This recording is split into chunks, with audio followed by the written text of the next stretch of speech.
ഈ ജോൾസ്യൻ പോലും ഇപ്പോൾ പറഞ്ഞിരിക്കുന്നു, എന്നെ എം.വി. ഗോവിന്ദൻ വന്ന് കണ്ടിരുന്നു. എം.വി. ഗോവിന്ദൻ മാത്രമല്ല, എം.വി. ഗോവിന്ദനും കുടുംബവും കൂടി വന്ന് കണ്ടിരുന്നു. അതാണ് നമുക്ക് പൊതുജനത്തിന് മുമ്പിൽ ഇവര് ക്ലിയർ ചെയ്യേണ്ടത്. സംശയ നിർവൃതി നടത്തേണ്ട CPM നേതാക്കൾ, പ്രത്യേകിച്ച് എം.വി. ഗോവിന്ദൻ.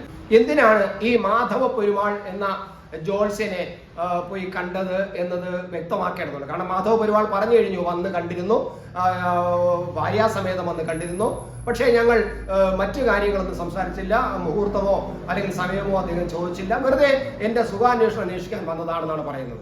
അപ്പൊ അതിനോടൊപ്പം തന്നെ ഈ മാധവ പെരുമാൾ പറഞ്ഞു, എന്നെ അമിത്ഷായി വന്ന് കാണുന്നുണ്ട്, അദാനി വന്ന് കാണുന്നുണ്ട്, അവരെല്ലാം കാണുന്നത് പോലെ തന്നെയാണ് ഈ എം.വി. ഗോവിന്ദൻ വന്ന് കണ്ടതെന്ന്. അപ്പോൾ അമിത്ഷാ വന്ന് കാണുന്നത് വെറും സുഖാന്വേഷണത്തിന് മതിയല്ല. അമിത്ഷാ വന്ന് കണ്ടത് അദ്ദേഹത്തിന്റെ ജാതകം നോക്കാനാണെന്ന് തന്നെ മാധവ പെരുമാൾ പറയുന്നു.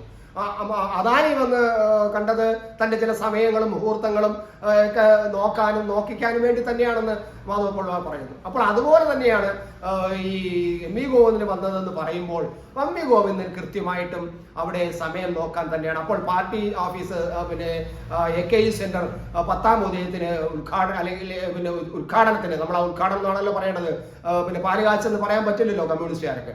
എന്തായാലും ആ ഉദ്ഘാടനം തിരഞ്ഞെടുത്തത് ഈ മാധവ പൊതുവാൾ പറഞ്ഞതനുസരിച്ച് തന്നെയായിരിക്കുമെന്ന് ഈ പൊതുജനം വിശ്വസിക്കും.